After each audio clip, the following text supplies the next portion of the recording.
For nearly 20 years, Anna Donnery would consume a bottle of wine every night. The advertising professional stated that it was a normal part of her life, with nothing atypical or abnormal, until it began to affect her relationships with her husband and children.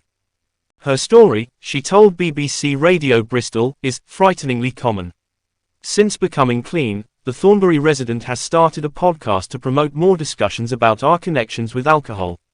Ms. Donnery, now in her early 50s and with 2 children, has spent many years working in advertising and marketing, a sector where alcohol is routinely served at client lunches and social occasions.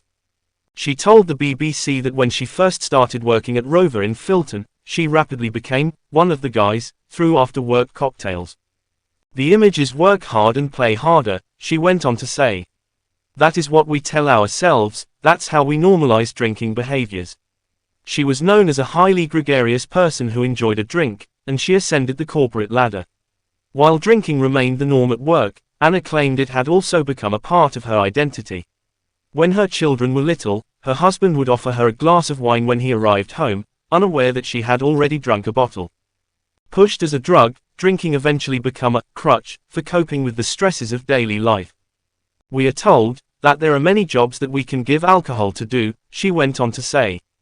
Alcohol will improve my sleep, increase my confidence, and make me happier.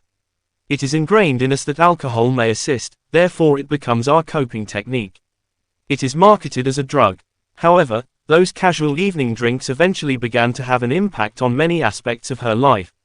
Thankfully I never had a rock bottom moment, she remarked. I just bounced along the bottom in an unsustainable manner. My children were getting older, and they noticed how I was behaving, which was causing friction with my spouse. I was fatigued from maintaining the facade. I was aware that I was addicted to booze, but I was scared of remaining where I wasn't doing anything about it. I was scared to death.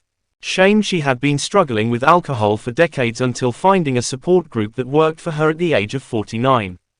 I knew I had an addiction, but I don't like the term alcoholic, she was quoted as saying.